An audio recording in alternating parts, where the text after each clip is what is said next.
You've ever walked into the gym not knowing what to do, and you're already in an environment where you don't even know how to use the machines? Of course, it's going to be discouraging and you're going to want to go home.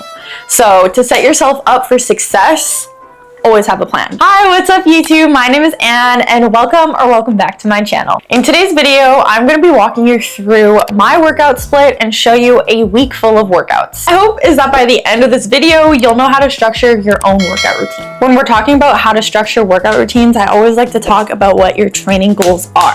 That being said, my current training goals for the split that I'm about to show you is strength and to feel good in my skin, both physically and aesthetically. I think that's all the yap from me for this intro. So without further ado, let's get into this video. Before we do that, it is currently Monday and I finished up a bunch of client and content work this morning. So I look like this. Nothing wrong with this, but I am a firm believer in look good.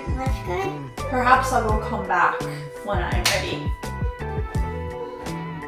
Alright, my strong and sexy girls. Today on my training menu, we have squat, bench, and some lower body accessories. So let's get it.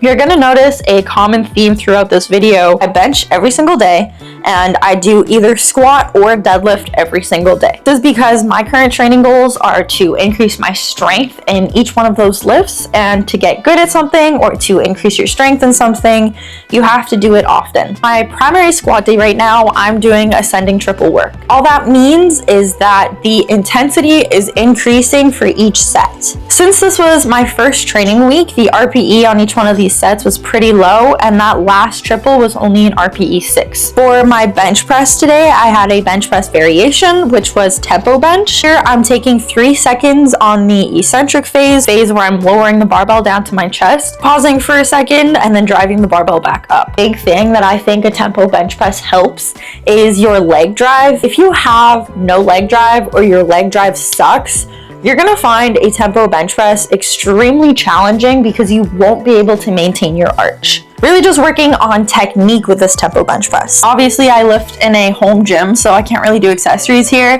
So right after this, I head over to the gym to do some accessories. Like I said, my current training goals are strength and to feel good in my skin.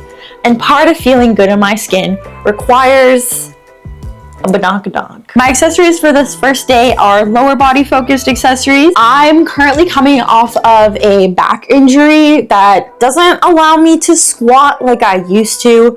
The barbell and my back are just not friends. Getting way better, but something that has been helping me a lot throughout this rehab process is getting good work capacity in through variations like a hack squat or a pendulum squat. This is hands down the best hip thrust machine I've used in my entire life. I think it's because it's more of a glute bridge situation than a hip thrust, and the range of motion that you can take your glutes through without your lower back getting involved is insane. My muscle connection with my booty cheeks lately has been chef's kiss. These are also life-changing. Step-ups I love, but they can be kind of tricky to figure out because you shift your weight in a way that allows your torso to come forward so you can push your hips back more, and that is a little uncomfortable / your brain is kind of like, I don't think you're supposed to do that. The way that this reverse hack squat is made, you can really focus on sending your hips back and getting that stretch only throughout your glute contraction. The lengthened position of my gluteus maximus. I love it. Truly love her. Happy Tuesday!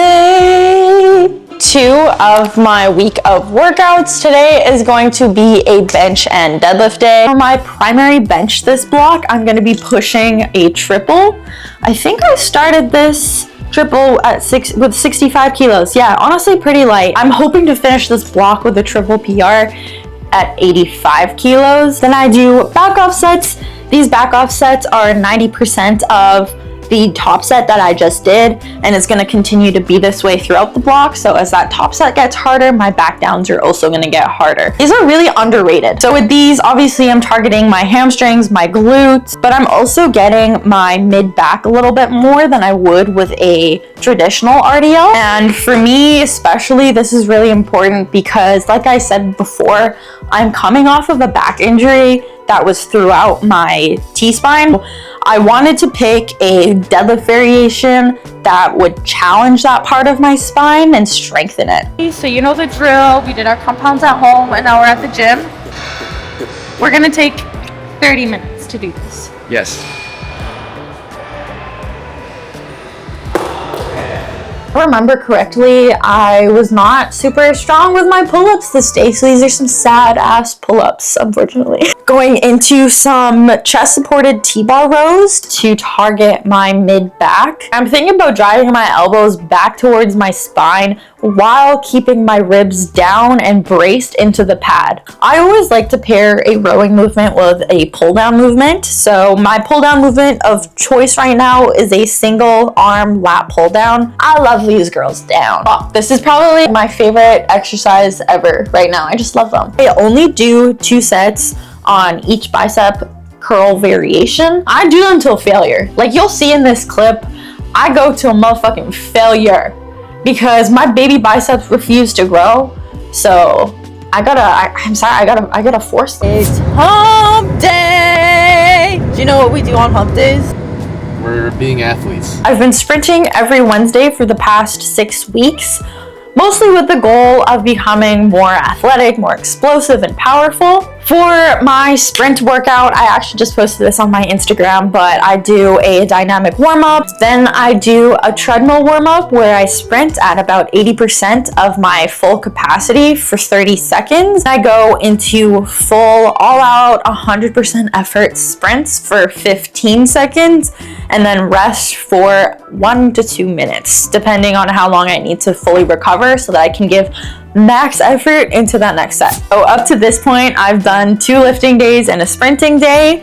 So I take a well-deserved, well-needed rest day. I always try to hit 8 to 10K steps every day, but I make sure that I'm on the top end of that on my rest days, just because I'm not moving a ton. Usually I'm sitting here working, editing, doing something like that. Alrighty, happy Friday, my girly pops. We're doing another squat and bench day. Second squat day used to be a high bar squat, but I noticed that the bar never felt right on my back.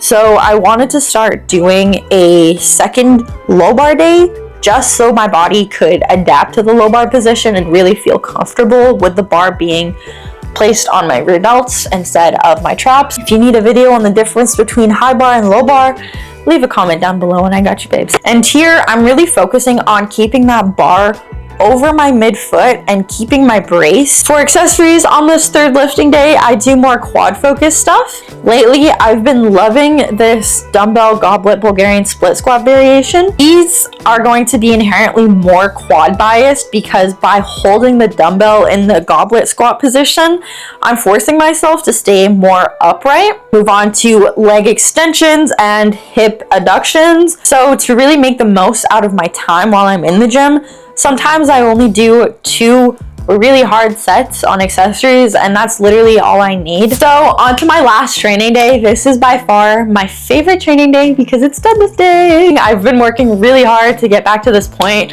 where I just feel confident with deadlifts. So I really look forward to this day every single week. For my deadlift top set triple, I started my block at 130 kilos. I'm hoping to finish this block around 155 to 160 kilos. For my back off sets, I've been implementing paused work, mostly to help with my positioning off of the floor. For bench this day, I do 3 ascending sets of 5. Again, all that means is that each set gets progressively harder. My mind muscle connection with my pecs has been insane lately. Do you see it? No, move your shoulders. Okay, maybe I'm not there yet, but my pecs have been growing. They've for sure been growing. Starting off with some body weight dips. They piss some people's shoulders off, they don't for me, and I just suck at them and I want to get better at them, so I do them. After that, I do some incline presses, either on this machine or there's another machine in this gym that I really like. I like how the machine helps with the stability portion. I can really just focus on trying to get a good contraction out of my pecs. I've been told that I'm a really good hugger, and it's because I trained for it, guys. I lied, this might be my favorite exercise, not the single arm lat pull down. After this, I do a machine lateral raise. I love this machine, and I think I've been getting a lot better at doing lateral raises. Thinking about keeping my shoulders down so that I'm not gonna use my traps. Lisa, do you wanna be in my outro? Like I mentioned at the beginning of this video, I think the best way to actually enjoy the gym is to walk in there with a plan and not just wing it. If you are looking to get on your strong girl shit, I do have 2 free programs. One is more for intermediates and one is more for beginners. Either way, it gives you a full Google Sheets where you can track your workouts, track the weights that you did, and just really feel confident in what you're doing at the gym. If you enjoyed today's video, please make sure to like, subscribe, and comment down below what your favorite rest day activity is, or if you have any hobbies outside of the gym that you like to do on your rest days. Nico and I just started playing pickleball, so I think that's gonna be our new rest day activity. Thank you so much for watching, and I will see you next week. Bye! Can you blow the Mickeys?